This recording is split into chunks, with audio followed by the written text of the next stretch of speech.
It's the movie that changed my life, the movie that made it right, the movie that gave me fight, the movie that held me tight, the movie that changed my life.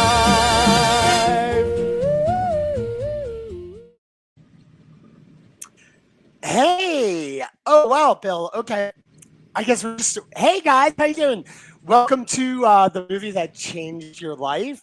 I'm Mickey, that's Bill, the host of the show, and we're here to talk about movies. Those movies, the ones that didn't just entertain us, they changed us. They changed how we look at the world, changed the path of our life, maybe even like change who we see in the mirror. And we all have one.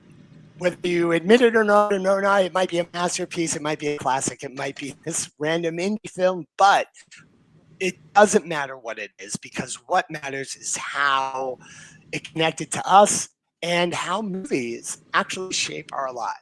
So today we got Josh and Carissa with us, who are going to be sharing two separate movies. The first time we've ever done two movies in one episode, and it's with a married couple. So this is going to be interesting to hear a side-by-side comparison of how the movie impacted them, and maybe even how it brought them together.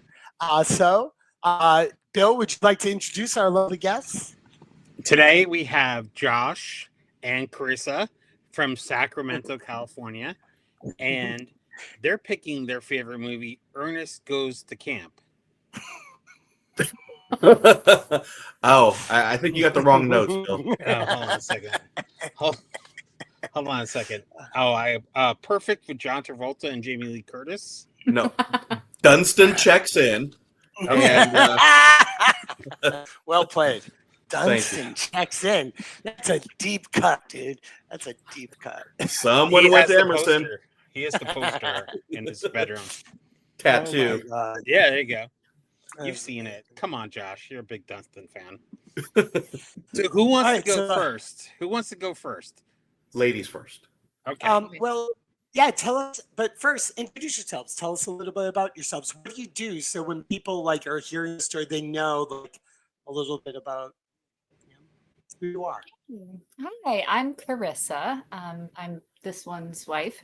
Okay, what do I do? Well, kind of my path split into two after COVID. So I am an actor and playwright. And then when COVID happened, that kind of closed my world. So I added mental health therapist to that mix. Nice. So artist and therapist. Yeah, that's the long and the short of it. Nice. That's a good combo. Those two things work hand in hand very well. You have to know that to be able to do both of those things, by the way. Yes. I think the more I do it, the more I realize they're both studies of the human condition and empathy. So, yeah. Wow. Nice. Josh. My name's Josh. I am married to her, and before I did a film degree at Emerson College. I used to work in the entertainment industry. I did film publicity and North American film sales. When I was living in New York City, and then when I moved to LA, I did international film sales. To be perfectly honest, I kind of was I got burnt out pretty quick working in that world. I salute folks that are able to stick with it. Moved back to Sacramento, worked as a substitute teacher, got my master's degree, taught as an adjunct professor at a community college, and now I work for the state of California for a small state department as a corporate trainer. So I'm looking to kind of close out that career and enjoy some really quiet retirement time. Wow, good for you, man. I'm jealous. I'm in that same place you both were, I think, recently, is really looking at life. It's interesting, the longer we're around, how our idea of wealth changes and what we want to do with our time. Yes. Ultimately, it's time. Yeah, and that is, I think that's a great segue into hearing about who you both were when you saw your movies. So, audience, just so you're aware, we are going to be talking about Carissa's movie Gone with the Wind and Josh's movie Being John Malkovich. Two very different pieces of cinema. So, so Carissa, why don't you start and tell us who you were before you saw them, Okay. So who I was before.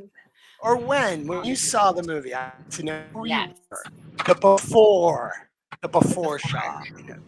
So the before, 14-year-old girl, hair so long, could be seen, and maybe I looked maybe from a different century. I was obsessed with ballet and theater. That was my big focus in life. Definitely a theater nerd. I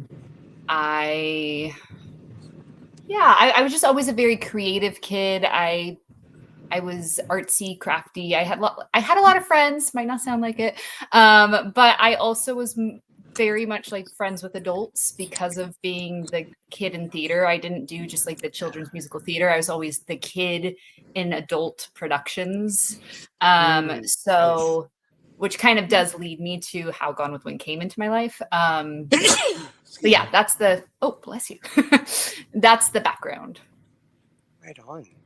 Excellent. And also having all those adults around you, they're a built-in audience for young theater folk. It's great. All right, so Josh, introduce who you were. Okay, so back in '99, I had just moved back to Boston, Massachusetts from Sacramento. I had gone to Boston University several years before, and promptly flubbed around too much at BU and lost my scholarship and had to go home. I can for the longest time, and actually in a way still, I think of Boston, that's my Waterloo. My personal Waterloo was this massive failure, and the amount of disappointment and hurt I felt I was responsible for. You know, neither my parents went to college, grandparents didn't go to school. They're paying for it. They were so absurdly proud of me. And then I went and fell flat on my face. Went back to Sacramento. They were very patient with me while I floundered as a guy in their 20s here. And I started to get the idea because of how much I loved movies. I was like, what I love most is the writing and screenwriting and the idea of becoming a screenwriter. And Mickey, I used to drive around in my truck in the middle of the night just thinking about, how do I get out of Sacramento? How do I get into this world of becoming a screenwriter? And long story short, friends and people I knew in Boston from before set the stage and welcomed me back. Had at least a part-time job working in the bars with them, waiting for me. And so I was like, you know what? I need to pull the trigger because this ain't it. Driving around in the middle of the night, sweating like, I know I can do it. I know I can do this. So I went back to Boston, and I had to spend a year of like living in Boston, and then I like met with the counselors and stuff at Emerson to figure out getting in. I got that set up, and it was during that time that one Sunday night, I remember specifically it was a Sunday, that I talked one of my roommates into going to go see Being John Malkovich with me before coming out here. I don't know if you guys do. Maybe it's still published. Do you remember Creative Screenwriting Magazine? Yep. Right. Bill, does it still happen? Is it still in existence? No, it's pretty much done for you. It's been done for. I kind of figured. I don't know if you remember, Bill, but like they would have that little section about film sales, the writers, the management, the agents involved, low to mid six figures, that kind of talk, right? And before I went back to Boston, I would buy that at Tower Record or Tower Books all the time and just pour over it and trying to figure out, how do I get this? Do I have any idea? Right? Do I have any business considering this? Right? You know what I mean? And anyway, I used to pour over that one section about the film sales or the script sales, spec sales, and all that jazz. And there was one, I still remember this Kaufman character, and it was Ramses Ishak. I want to say he was an agent at maybe William Morris. Yeah, he's at William Morris. Yeah, he's William Morris, and he brokered this deal for Kaufman selling a movie called Being John Malkovich, a story of people who could inhabit the mind of John Malkovich. And it just made my brain quiver with excitement and anticipation, because I was like, what does that mean? Right? What are we doing here? Is this, right? And so finally the movie came out when I lived in Boston. I'd moved there, and I was in this kind of interim stage. I'm working jobs, working jobs and kind of biding my time until I could start classes at Emerson. And and yeah, this one Sunday, I talked my friend into going to see that movie with me. I don't know, maybe it's still there, because Mickey, you're from New England. Yeah, and I just recently moved back. Oh, you did? I didn't know that. Yeah, okay. I just moved back. Yeah. So there used to be a movie theater. Maybe it was on the BU campus, right on the edge of The BU. Nickelodeon. Thank you, Bill. Yeah. The Nickelodeon. I worked there. You worked there? Yeah. Just like taking tickets or behind the counter, right? Both, yeah. Awesome. Wow. Yeah. Awesome. So that was the theater that I went and saw Being John Malkovich in. And so I was All right. I had all this let's pause uncertainty. there. Yeah. Yeah, let's pause. I just want to make sure that you don't go into the movie yet. Do you feel like you've set up pre-seeing the movie yet? Very much. All right, good. Because it seems like that's a big deal. Like where you were in your life, right? You flop on your face in your early 20s after thinking that like you're gonna have this thing, and so you're very open in that space, reevaluating your life, judging yourself probably pretty harshly, being hard on yourself, really taking your first big L as a young man, as a young adult. And that is a place that makes you very susceptible. And then, Carissa, you're 14. You're in the arts, right?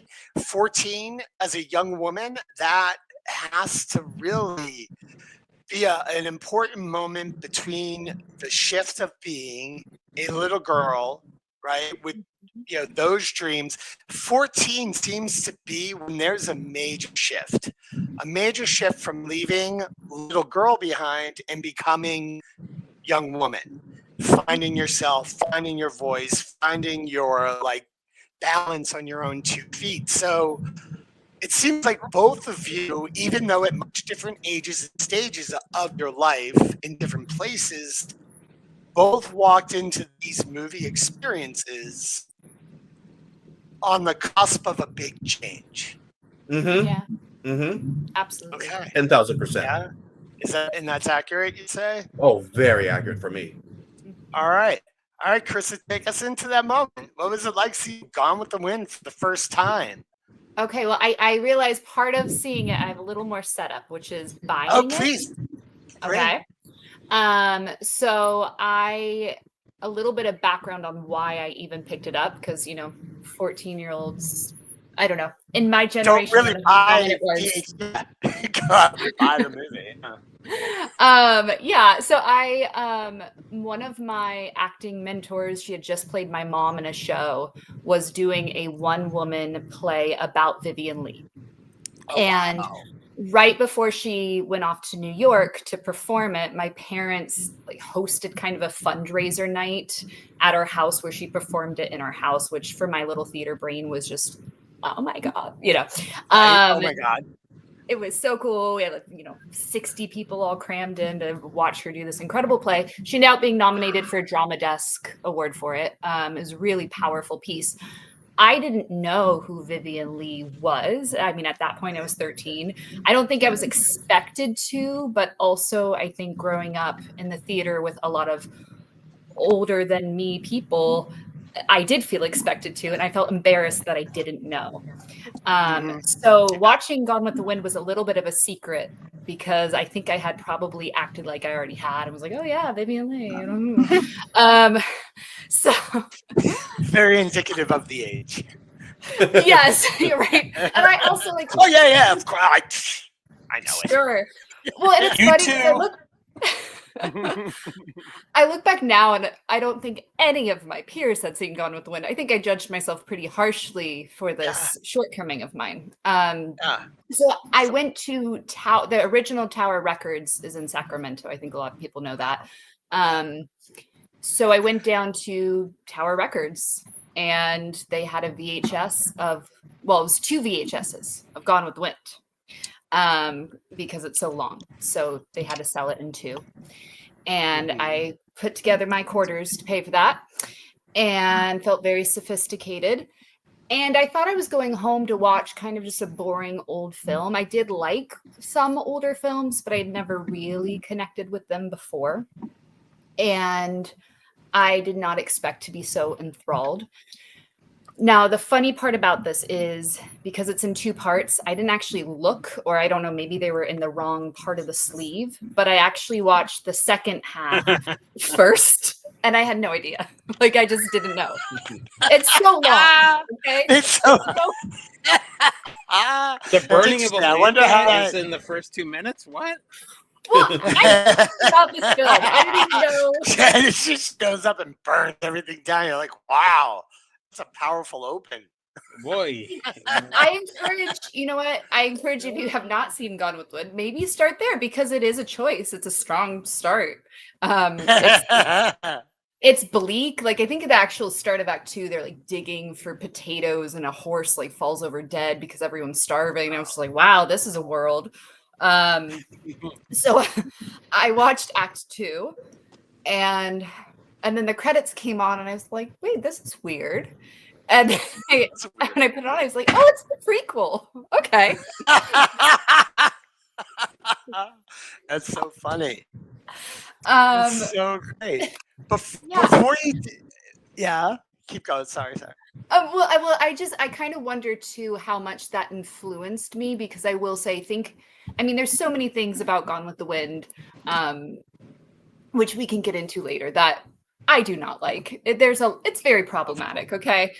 Yeah, we all get it. Yeah. Yes, and I think what drew me in, and a lot of this is more in Act 2, is wow, this is a strong female lead in 1939 who's like badass, fighting off people in a wartime. Like, there's just so much stuff that Vivien Leigh does in that film that you don't.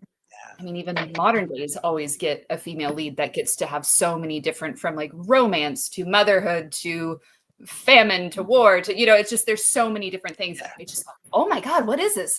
Why haven't I heard? And then when we go back to Act 1, wow, look at all these pretty dresses she gets to wear. That's when, so before it's all terrible.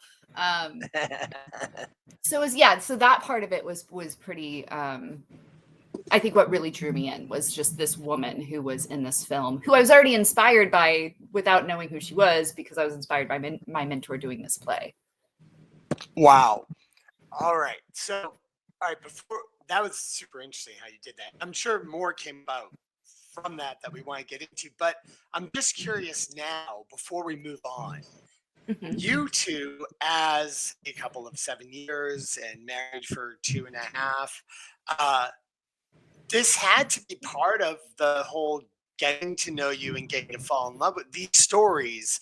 I'm sure are stories that you both are familiar with, right? This is not the first time you're hearing this. Like, history. I meant the history of you, not necessarily the movie experience. Aware of a lot of this. I don't know if you know. I don't think you knew all about Gone with the Wind. I didn't know all of it, but I knew enough to be considered a good husband. All right, there you go. And then, Carissa, did you know about this important time in Josh's life where he had fallen on his face and was driving around trying to find an answer and lost, right? And then picked himself back up. That's going to be something that you admire in a partner. I imagine anyone who has a partner who, had someone who fell on their face and picked themselves up and made something. It's going to be All right, good. So I'm glad we have a little new information and a little core character things that you guys have that is probably carried over in your marriage. That's awesome. Interesting little. Yeah, all right, cool. All right, so tell us what it did to you. Now I want to hear how that movie, as you're watching it, spoke to you, struck you. I know Vivian Lee's strong female character is probably very impressionable on that. And Josh, I'm really curious to hear this person on the cusp of a big change seeing a Charlie Kaufman movie that just it just broke so many boundaries, Yeah. All right, so who wants to go first? Carissa, you've been leading, so do you want to? Sure. Yeah. I can chip in. Well, I think because I was so surprised by just being enamored by it. I mean, I just was so captivated by this film that I went, okay, oh my gosh, it's almost 4 hours. This is going to be a chore, but I feel like if I'm going to call myself a real actor, I got to do it. And then, Act 2 ended. And I was like, damn, if only there was a prequel. I wish there was more. And that, I think, really opened my mind more into just the filmmaking of it. So I got really obsessed. And I think that's what's actually the most interesting to me about it. Because obviously the story, like I said, problematic. But just all the history of the making of that film, how epic it is literally just in time, but also for the time period. I just became that nerd of the fun facts, everything from Rhett Butler's teeth. Clark Gable, had horrible teeth. To the burning of Atlantis scene and how they made that, and just all of the creative things that go into filmmaking. That I think before that, I don't know. I wanted to be an actor, but I didn't really ever consider what that meant and what that meant at a different time, especially. So I think it just really, really opened my world, and also to the concept of, really paying my dues and learning from not just my elders in my present day life, but past performers and past artists, and not writing something off because it looks maybe boring or dated. Right. Yeah. It's amazing to understand that. I started out when I went to Emerson. I was a theater major, and a scholarship even to go to Emerson for acting. And it's fascinating to know the behind, how important it is to be able to be a performer, how everything works.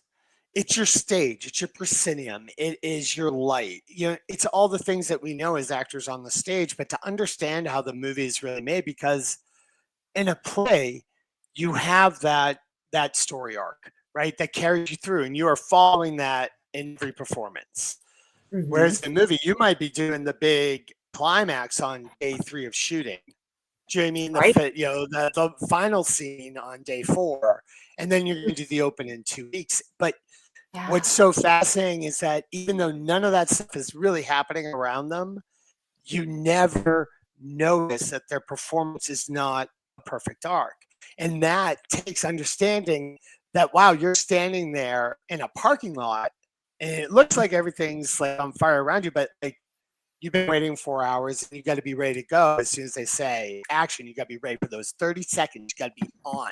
But to see what they have to go through to make it and be there and to be that believable in the moment, where especially once you've been on the other side of the camera, you're like, oh my God, this is so tedious.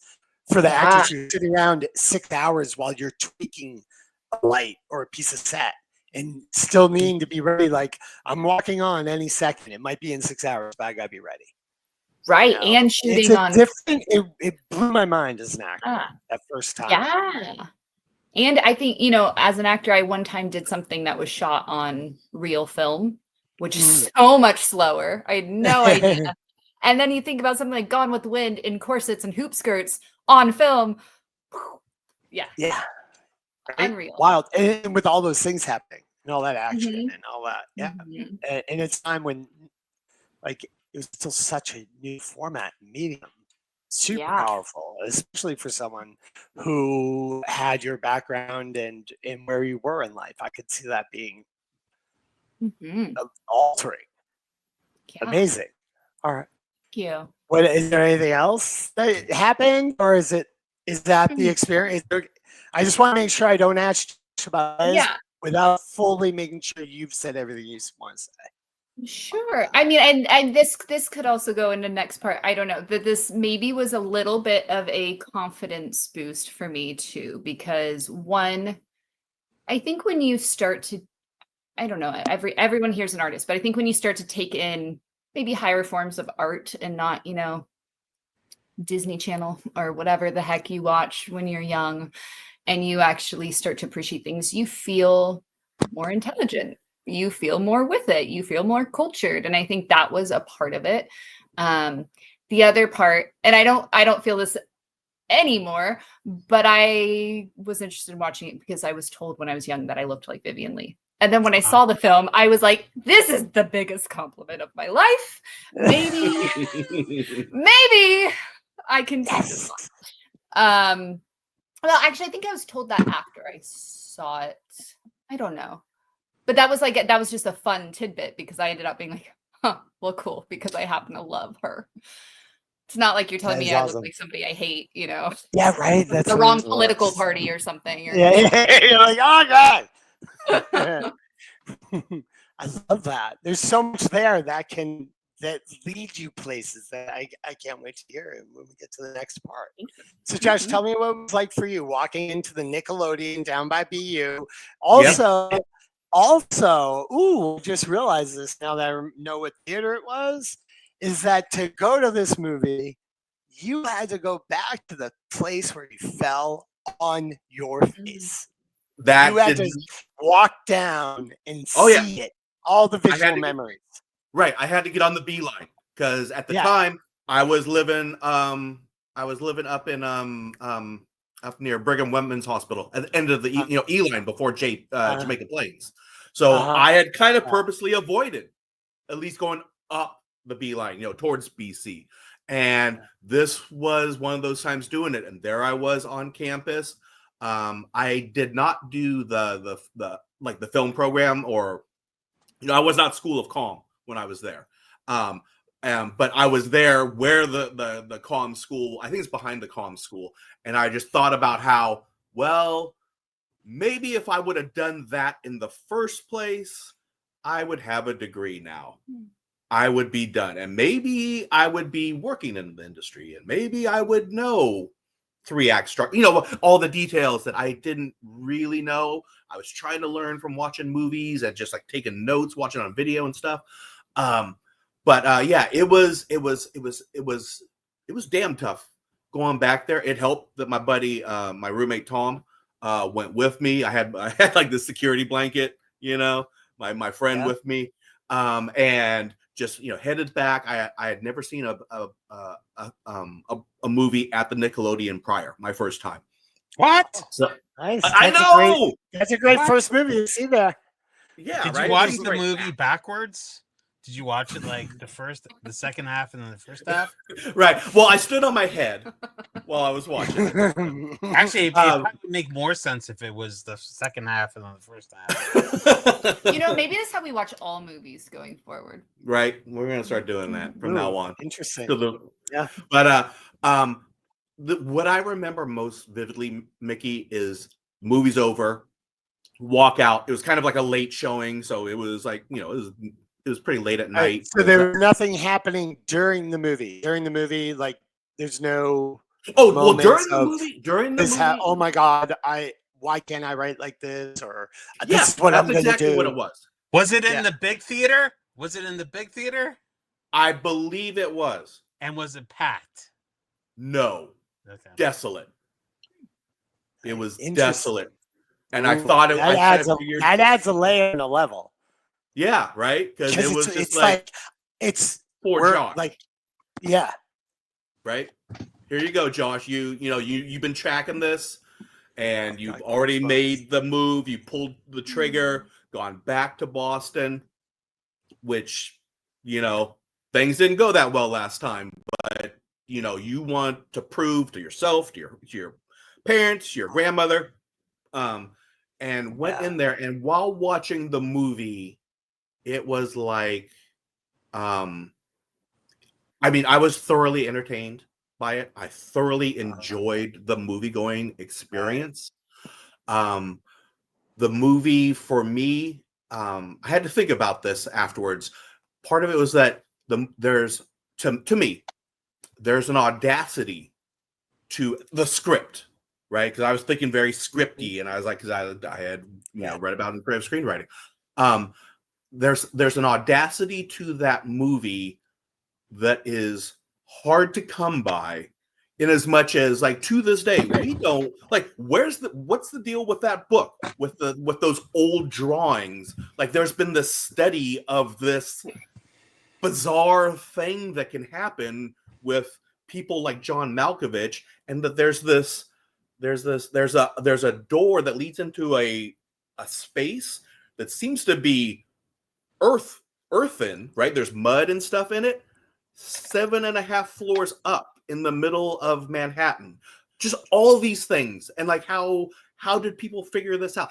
The audacity to tell this story, and we don't know jack squat about it, really, right? Yeah. And then also at the same time, not only is there audacity to the screenplay, there's such respect for the audience, Right. which is something that I hold very sacred now as I get older, and I find it harder to find in movies. This respect for the audience, and that you don't need to spoon feed them.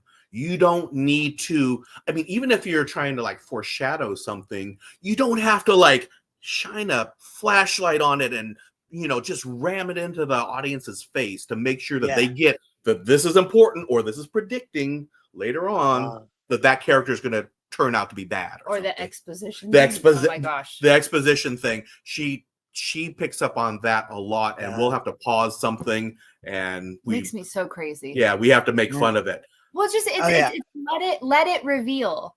It'll be like, what were you telling me yesterday again about the thing? I'm like, write better, Hollywood. Yeah. Maybe show the story more.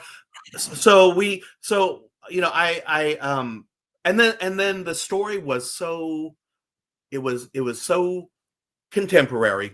Like, even that one little part, that one little bit that is just, I think, is such just the perfect amount. That one part where towards the end, I think they're interviewing Catherine Keener, her character, after Malkovich is being controlled by John Cusack. And they're at an award show or something, and it's it's like Entertainment Tonight, and the camera's on her talking, and then she steps away, and it pans over, and next to her is Brad Pitt in a tuxedo, and he kind of turns and smiles and licks his lips like he's about to say something, and they cut away because it doesn't matter what the hell Brad Pitt says. It just matters that Cusack is manipulating Malkovich to further his the magic of puppeteering and finding this brand new massive global audience for it, to the point that Brad Pitt's in a tux at events for it. You know what I mean? Or the panning around the audience and the applause for him, and you see Andy Dick, who at the time was really edgy and funny, and Winona still, Ryder. and Winona Ryder's there. It's all, it's all like, you like using those shots to tell the audience this is where Cusack has taken puppeteering using Malkovich as his vehicle, instead of it being like a shot of an entertainment reporter saying, and we have Brad Pitt, and everyone's here because it's such a big deal and it's so smart and cool. Yeah. It's cool young Hollywood is here, kind of thing. So by doing it that way, that kind of respect for the audience. They never established a Charlie Sheen is Charlie Sheen, but we know he's playing Charlie Sheen because, well, like, I knew about that nickname for him, Machine, that his friends had back in the day when he was young and wild. And Malkovich's character calls him Machine. Yeah, he calls him that in the movie. And I was like, damn, I feel so respected as a ticket buyer. You know what I mean? Right. I sat down and you don't need to feed me. You can just put the plate of food in front of me and I can, that is delicious. Wow. And it's so powerful. Yeah, that is so powerful. And it was food. It was food for who you were at that very moment. Like, yes. I love that. You alone in a theater back where things happened. Yes. And with a friend, like, coming from where you were, Emerson, to this pilgrimage to see this movie. But the fact, and that's what's so good about Malkovich, is the fact that they are telling the story how he wanted to tell it, how it was meant to be told, and how it was going to land the best. And that took a lot of faith for the studios to let that happen, because the reason for all those signposting, as we call it, in the industry, you have to like refresh everyone. Hey, by the way, just so you know, that's important. You're like, move it forward. Don't remind me what it was or where it is. I keep going. And that's what I love about Malkovich. And that's such an important point, that the movie you saw at that moment was Malkovich, because there's so many movies that don't have that respect for the audience, that are formula that the studio or the investors need to see, etc. It's not too weird, and it's not going to push people away. And and the fact that you were that person hoping to do that very thing that Charlie Kaufman does, and there couldn't have been a perfect movie in my mind for you to see, to solidify the fact that you're like, yes, this is it. This is what I'm going to do. Like, if you were like, oh, I want to be a guitarist, and then you like, you I don't know, but then you like saw Eddie Van Halen or Randy Rhoads or Jimi Hendrix shred, and you're like, oh my God, I absolutely have to play guitar now. You know, like, it's just, and also for me, Mickey, sorry, I'm rambling about your experience. No, that was great to hear. This is like I mean, this is the concept of this show, and we are seeing it, right? We are eye to eye right now, Mickey, and I love it. But I was gonna say too that it also, that movie let me know that something new and unprecedented, you can do it, even as like first time, right? Because Kaufman was brand new, and that was my mindset, because I was like, oh, you can't be too out there, but this was so avant-garde to me, and it was so absurd. I mean, absurdity. I have come to realize absurdity is about the most important thing in my life. Wow. Absurd movies, Blues Brothers, Malkovich, Putney Swope, all this stuff that dares to create this absurd world and treat it like it's as real as yesterday, like your yesterday, my yesterday. That is just, that's where it's at. That sticks with you. That becomes a movie that then you want to talk about with people at the next dinner party you go to, right? Yeah. Right? So, I love that both of these movies and both of these experiences solidified a foundation that both of you, it seems like ended up building on, like built your life on these foundations. Now Mhm. that's pretty amazing.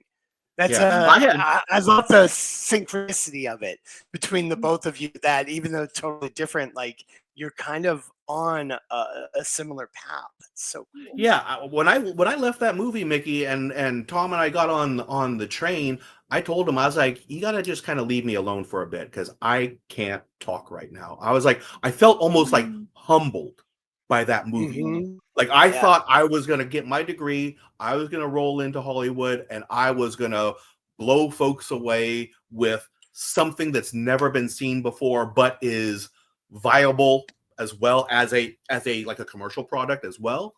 And then Kaufman was like, beat you to it, mofo. And I just kind of had to be like, you know what? You did. It felt like almost like a punch in the gut, but because I started the fight. You know what I mean? Because like I was in there being like, all right, let's see what you can do, Charlie Kaufman. And he was like, take that, Josh. And I was like, Was yeah, that I'll his go see first it again. movie? Was that I his think first? so. I think so. And then Sure. adaptation. So he was Here he comes. I knew he was gonna pop back in when we asked that.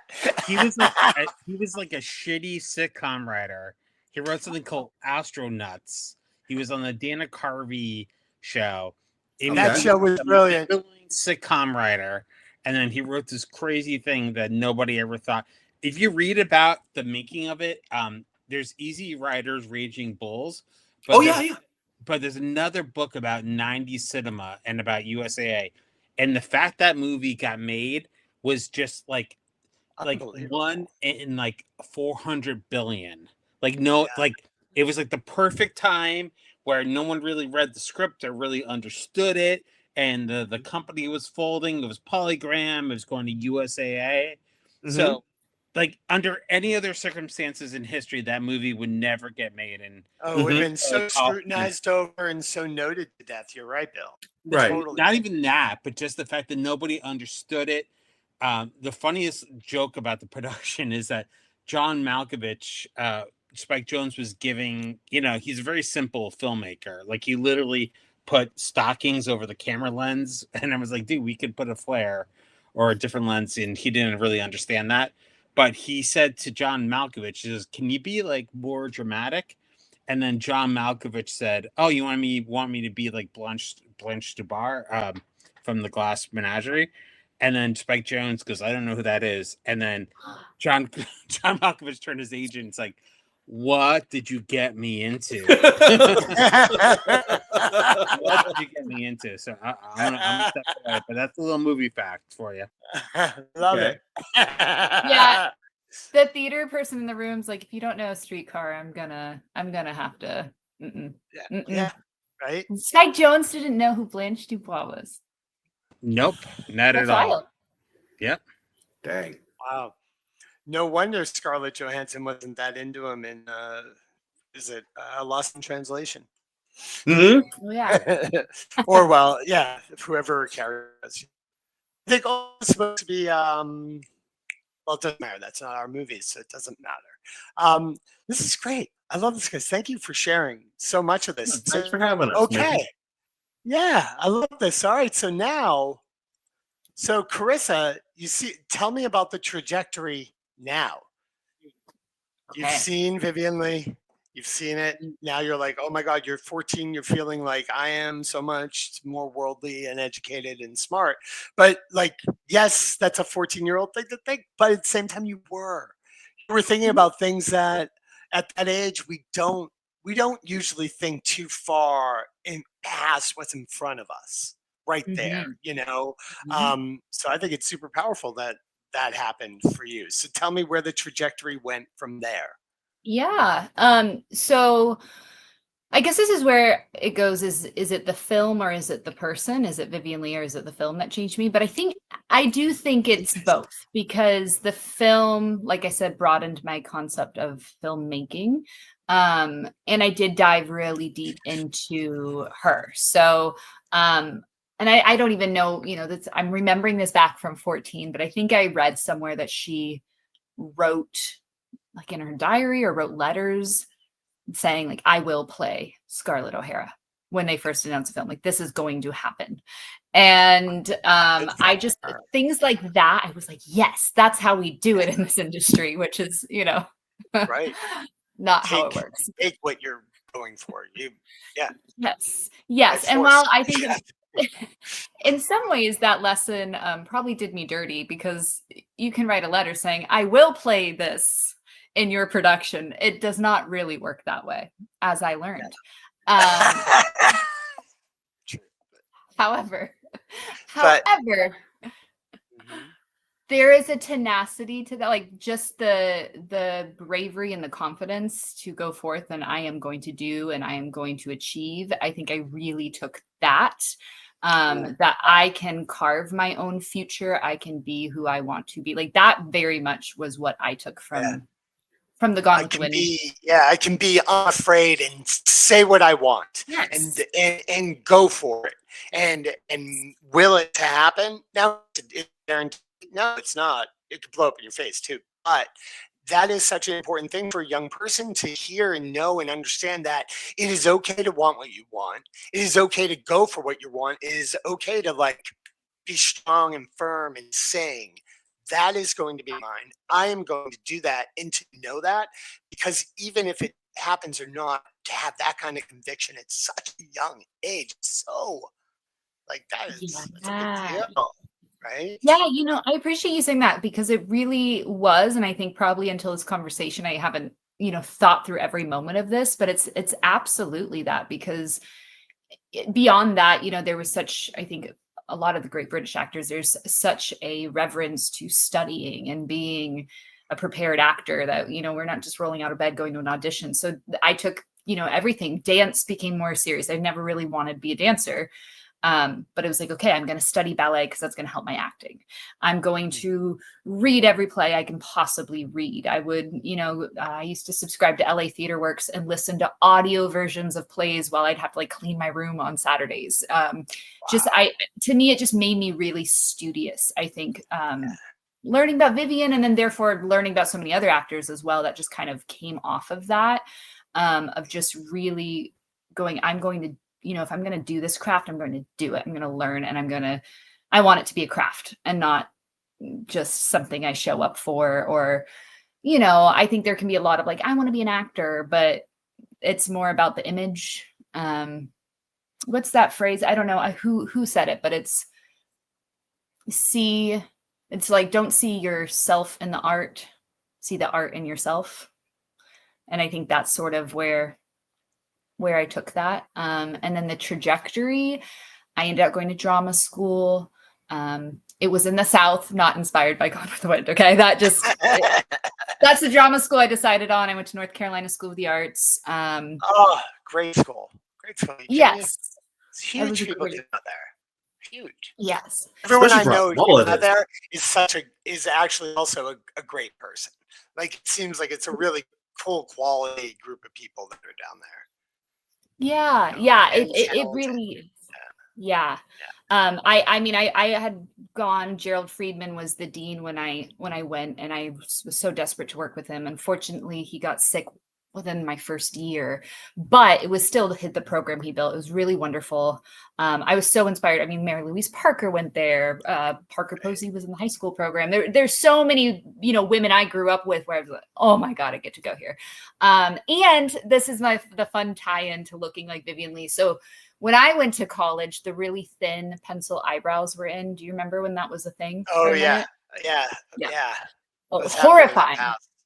Yeah, me too. You know, I couldn't see myself. And it's really sad, because now every photo of me from about 16 to 20, you know, you want to look back on those photos, like, wow, look at me, so young, so whatever. And I'm just like, God, look at those eyebrows. They're hideous. They're absurd. Like, I just had real eyebrows on my face.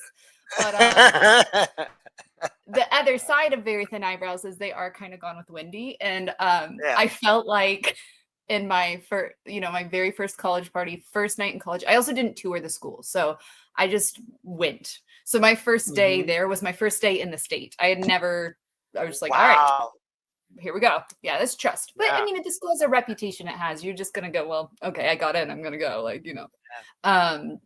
And so I go to my first college party, and this classmate, I didn't even know he was a classmate, came up, and I think he was from maybe Alabama. He had a very thick accent, and he's like, "Oh my God, Scarlett O'Hara's here!" And I was like, "What?" No. But then also in the South, I'm a little bit like, "What does this mean? Like, that's no." And he's like, "You look just like Vivian Lee," and I was like, "Okay, I'm safe." Like I made the right choice. Right. I chose wisely. I chose wisely. And it made me, just the fact that he was from the South made me be like, oh, this actually means something. But anyway, that's just a little fun fact. But yeah, so then I went to drama school, acting.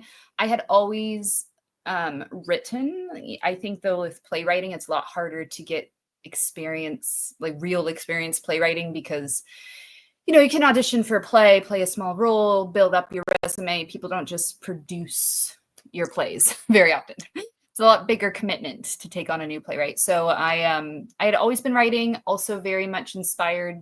I would say those roots can tie back to Gone with the Wind, of just what you can do with storytelling, like how big it can be, how epic, how you can draw outside the lines. You can figure out how to do a Burning of Atlanta scene with old sets or whatever. And so I ended up going to the Lir Academy, which was a drama school built by RADA, which is in England, but they made it at Trinity College in Ireland. So I went to their playwriting program for grad school. And that kind of brought me to today and working as an actor and a playwright. Oh my God.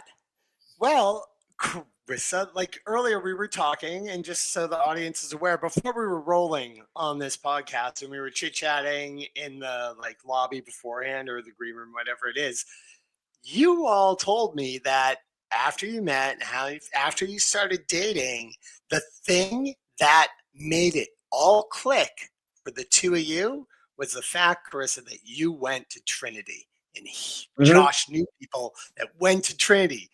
So you just connected the dot that you wouldn't have met Josh had this series of events not taken place. Or maybe you would have met him and there wouldn't have been a spark to keep the conversation. The dynamic would have been different. Yeah, because immediately, because you had that experience, you're like, oh my God, we understand certain things about each other that is really hard to explain to other people.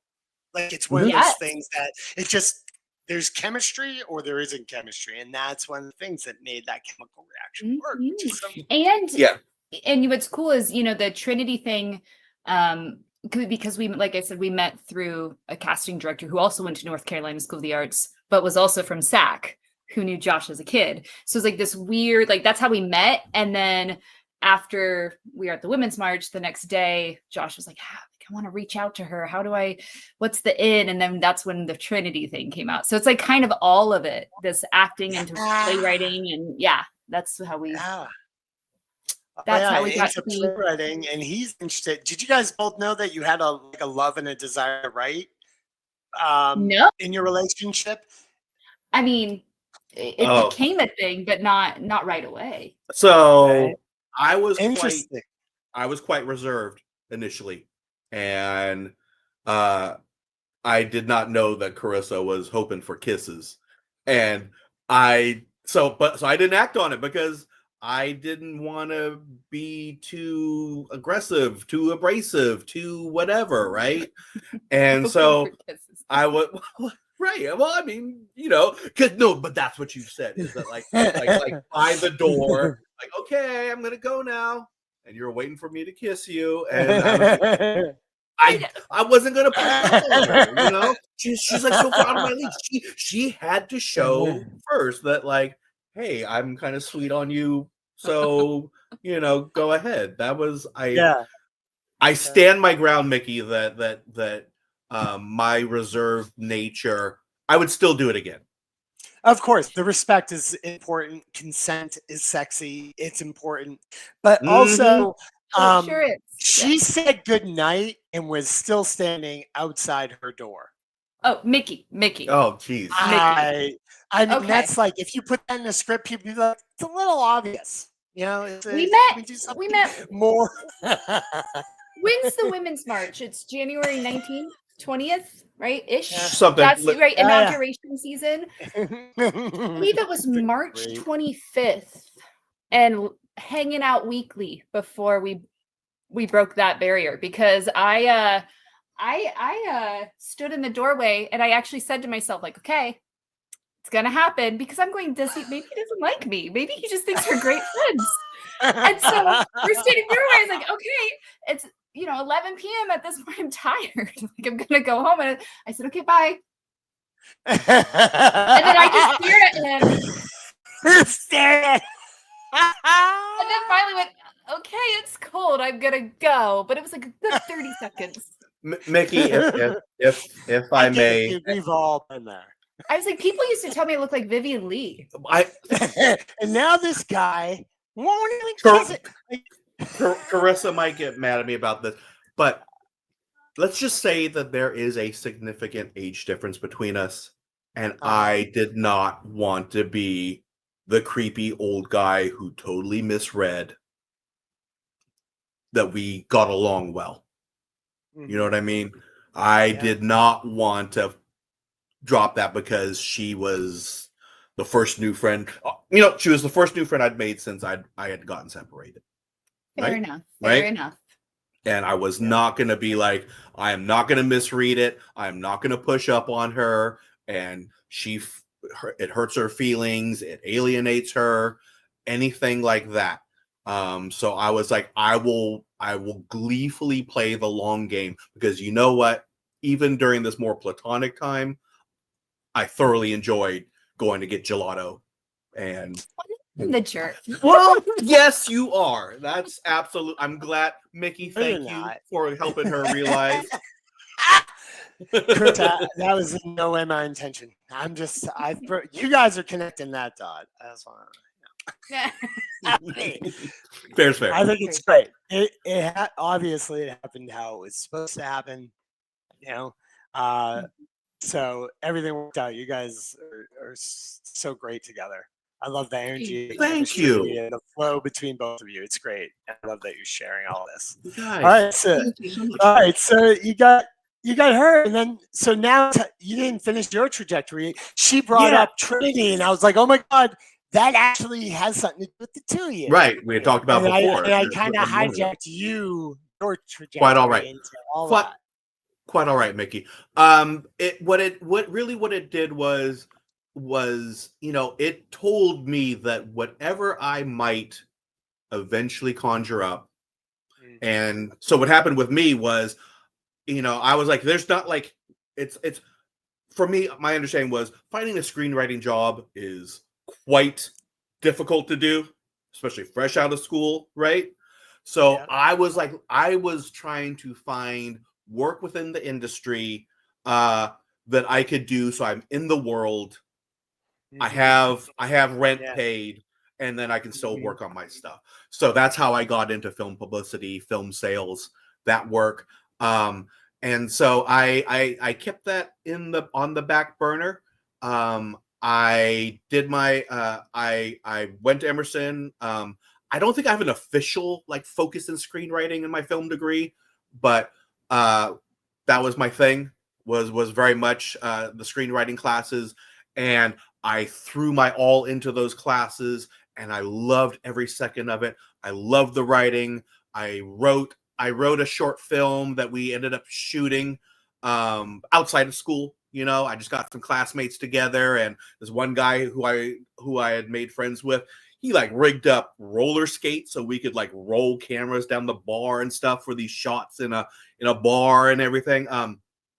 Did a lot of good work with that, and I really applied myself. And really what happened was, I threw my all into that more of the business side. And to be honest, it just didn't quite take for me. I had one really great shot with the writing thing. I met someone who at the world premiere Kill Bill Volume 1 I got to go to at the Ziegfeld, and I was in talks to write something that would have been the directing debut for someone that they're nobody to F with, and they just and cash rules everything around them.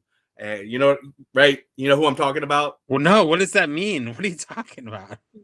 Oh, so I was in talks to have RZA from the Wu-Tang Oh Clan man! Oh, I love to it. write his film that would have been his directing debut.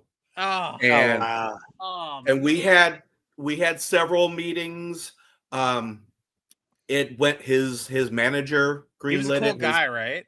Yes, he. Oh, in fact, I ran into him after I got into the after party at Soho House, and I saw him. He was having folks go and get his Escalade to pick him up, and a friend of mine who we both loved his music. I called him on his cell phone back here in California, and he had just gotten married, and I was like, "Yo, I'm going to see if RZA will talk to you," and he was like, "What?" And I said, "Just bear with me. I'm not lying." And then I walked up to RZA and I was like, "Hey, we just met at the Ziegfeld. Love your stuff. My friend, he loves your stuff. He just got married. Could you wish him congratulations?" He said, "Oh, no doubt, son." And he grabbed my phone and just shot the breeze and said, perpendicular to the square, into the phone to him and stuff. It was, That's yeah, so it was a great. dream come true, right? That's awesome.